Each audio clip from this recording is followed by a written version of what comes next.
Hello everyone, myself Dr.Priyanka Joshi. Today I have come with this thought-provoking poem, Keeping Quiet. Let's know about the poet.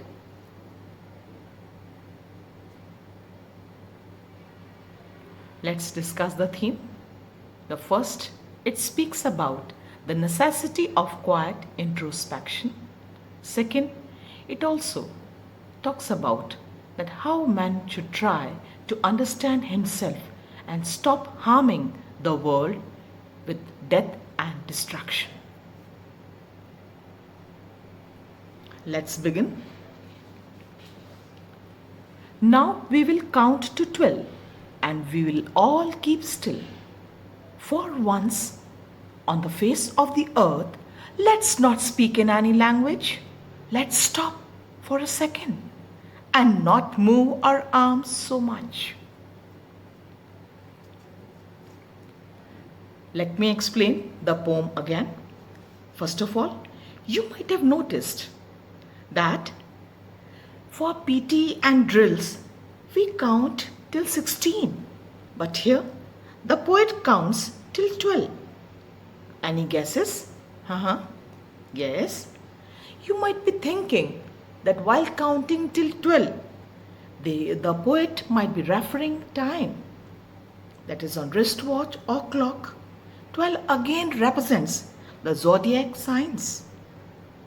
12 again represents months of the year. And one more. 12, according to numerology, it is a digit of peace and prosperity. The poet urges the reader to count to 12 and observe a brief period of silence. He appeals to observe at least one such moment on earth when no language or any kinds of word are used.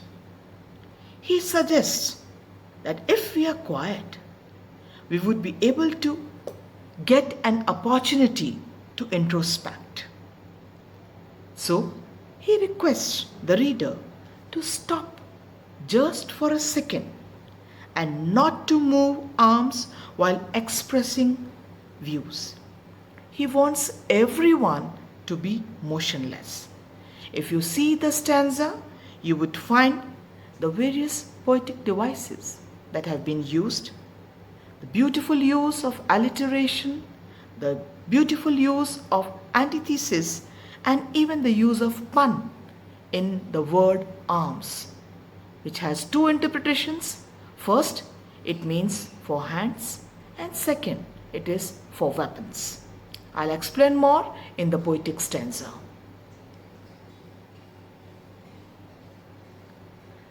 This poetic devices, as I stated, we will is a good example of alliteration. Even once on refers that. And you see the antithesis, which means opposite. Antithesis is a literary device which emphasizes the idea of contrast by parallel structures of contracted phrases or clauses. The contrast phrases or clauses are beautifully used here. See the word or the phrase, count to 12 and we will all keep still. When he's counting, it's expected to take some action. Some motion is expected. But what is the outcome? To keep still. So it's a beautiful example of antithesis, means the opposite. Similarly, arms, it's a use of pun, which is again a literary device, which means a word or a phrase which is used in a humorous manner, suggesting different interpretations or different meanings. Here, the word arm represents hands as well as weapons. Let's move on. Here are the questions for practice. You can have the guidelines through answers. Now we move on to the next stanza, stanza 2.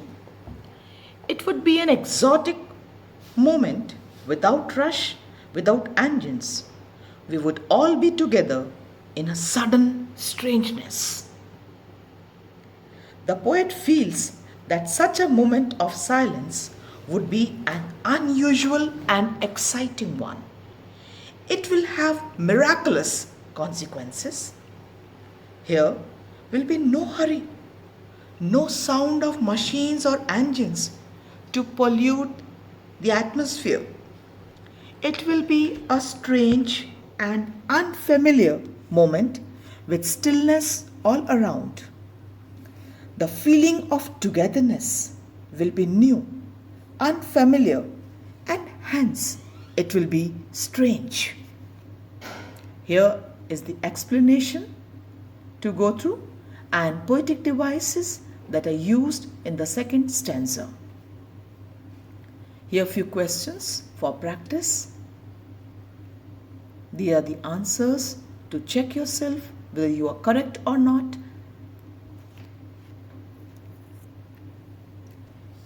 You can see this slide shows people involved in hunting a blue whale.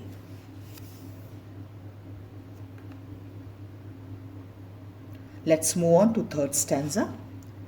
Fishermen in the cold sea would not harm whales, and the men gathering salt would look at his hurt hands. Fishermen here is symbolic of men's indiscriminate exploitation of nature for his selfish interests.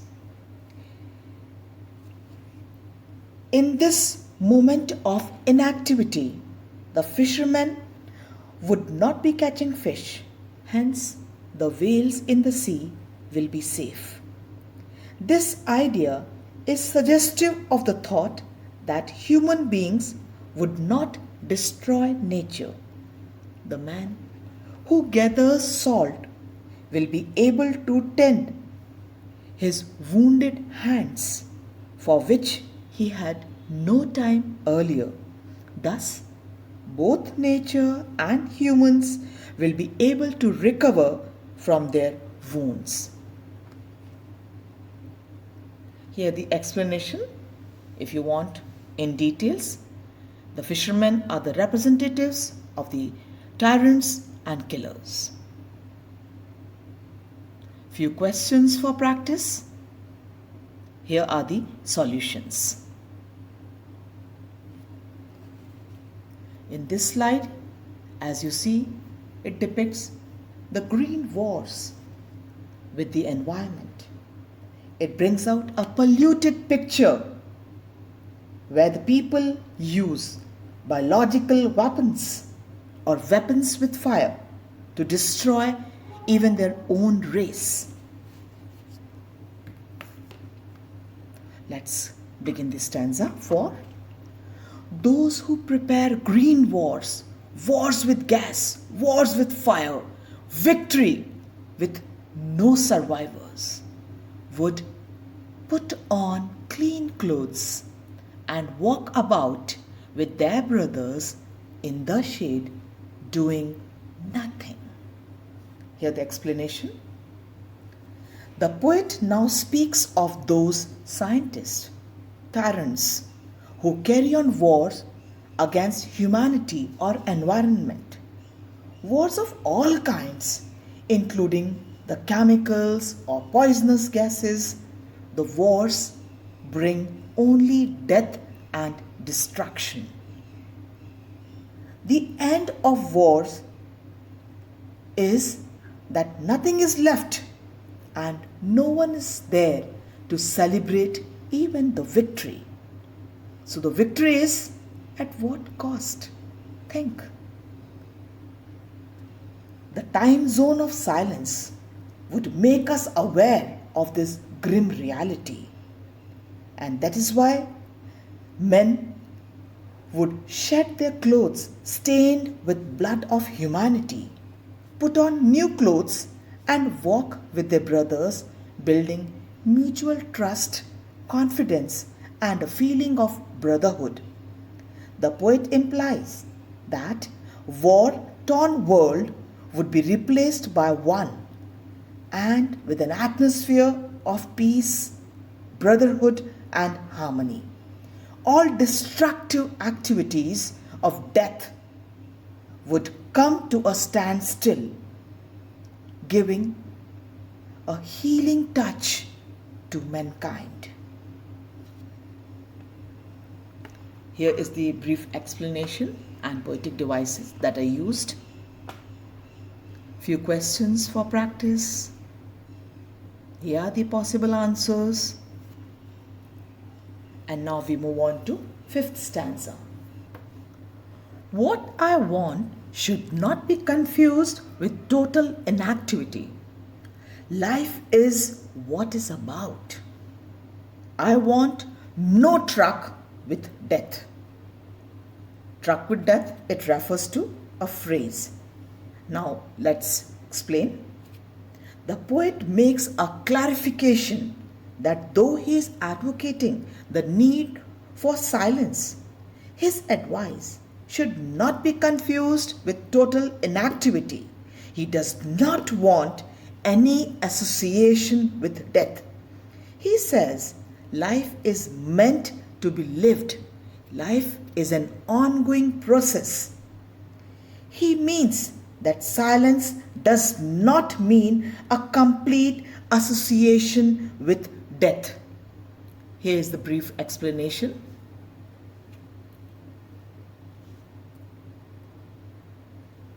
Now a few questions for fifth stanza with the answers. Let's move on to sixth stanza. If we were not so single-minded about keeping our lives moving and for once could do nothing, perhaps a huge silence might interrupt this sadness of never understanding ourselves and of threatening ourselves with death. The poet further advises when he says single-minded, which means we are focused about our progress, about our possible lives to make ourselves move on better. The poet advises that people should stop being self-centered and selfish. For one moment, they should not think of keeping their lives moving, meeting their ends, or fulfilling their duties. The huge silence, which will be maintained by entire humanity, will only serve to help the people. It will help them to introspect and overcome their sadness of failing to understand themselves. The people have been threatening themselves with death by their activities. This moment of silence will give them time to understand themselves better in the moments of calm and peace. A brief explanation about the same. Now, few questions for the sixth stanza, followed by the answers. Let's move on to the concluding stanza, stanza 7. Perhaps the earth can teach us, as when everything seems dead and later proves to be alive. Now, I'll count up to 12 and you keep quiet and I will go. The poet feels that the earth can enlighten us and guide us in this process of keeping quiet. What could be a better example than our Mother Earth? He wants us to observe that there is some activity under the apparent stillness. For instance, a seed appears to be dead, but a huge fruit-bearing trees are born from such seeds lying dead here and there, buried in the earth. Finally, the poet thinks that he has said what he intended to, and now he wants us to keep quiet while he is counting to 12, after which he would leave. He leaves the reader alone to sit in silence and personally experience the power of quietness. You can see the explanation and the poetic device that are used.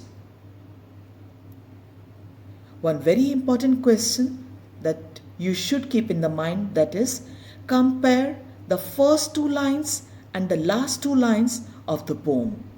The answer is very well written. Please make a note of it. See here, in the first two lines, the poet involves himself by using the word we. But in the last two lines, he changes we to I, and he leaves the decision to the reader.